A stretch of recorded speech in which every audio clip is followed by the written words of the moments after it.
Zora, when you got to the zombie, I noticed you kind of left him out of this book.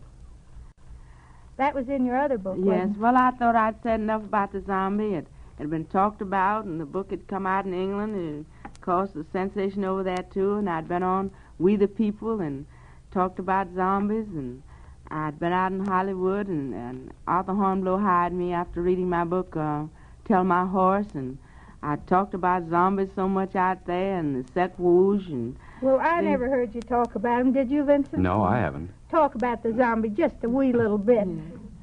Well, a zombie is supposed to be the living dead. People who die and are resurrected, but without their souls. And they can take orders, and they're supposed to be never to be tired, and to do what the master says without cease and without being tired. Naturally, it would be futile for me to attempt to try to explain everything. I do know that people have been resurrected in Haiti. I do not believe that they were actually dead. I believe it was suspended animation. And since there's no embalming there, it's possible. And since people are not buried below ground, they have the above-ground vaults as they do in New Orleans. And they take corpses out. It's been proven, there have been cases proven where folks have been dead and folks thought they were done for, and months later somebody finds them somewhere in some hidden place, actually alive, but without their minds. And the process is that the Bokar, you know, they have two kinds of priests in Haiti. The Hungan, which is the regular voodoo priest, and then the Bokar, who is supposed to be a wicked priest. It is stated that a Hungan is not a Bokar, and a Bokar is not a Hungan. However, one and the same person sometimes acts the same, so that you have to take that with a sort of box of salt about one of them not being the same.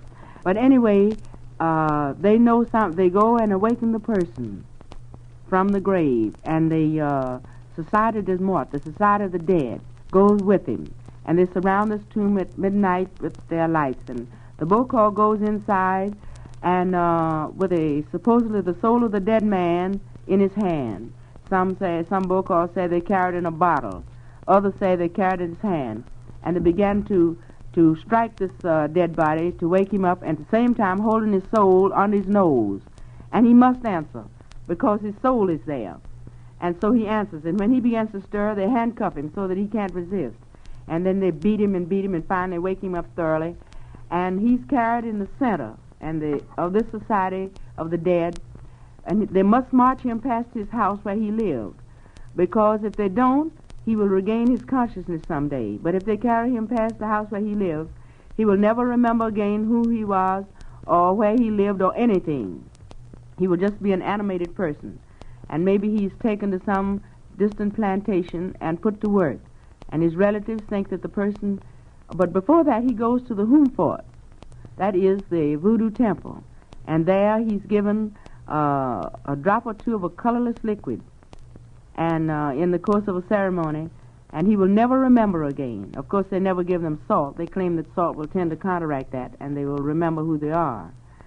And this particular zombie, whom I photographed, whom I think I'm the first person on Earth, and probably the last one to ever photograph a zombie, she had died in 1907, and nobody saw her anymore until 1936, when she was found naked on a road. But she remembered a little. She remembered where she used to live, and she went to this plantation that used to be her father's, which was now her brother's. She was identified by her brother, her ex-husband, her son, who was now grown. He was 2 or 3 years old when she died in 1907, and she was identified, and she was officially identified by the Haitian government, and that was all the records of her death and her burial, and I photographed her in 1936. Mm-hmm. And in Haiti. The picture was published first in Life magazine and is in this book here, Tell My Horse, the picture of the zombie. See, I've never read Tell My Horse. That's why I didn't know it. Yes. Zombies do exist, but the moot question is whether they can raise people from the dead. I think it is that they have brought drugs from Africa, which the so-called civilized world does not know about, but which they will find about, perhaps eventually. and which produce certain effects that we don't know about. Suspended animation. Yes, yes. Mm-hmm. That could be. Yes. It seems, I've heard that theory advanced before, I suppose. Certainly there are too many cases of proven zombies to claim they do not arouse people who've been allegedly dead.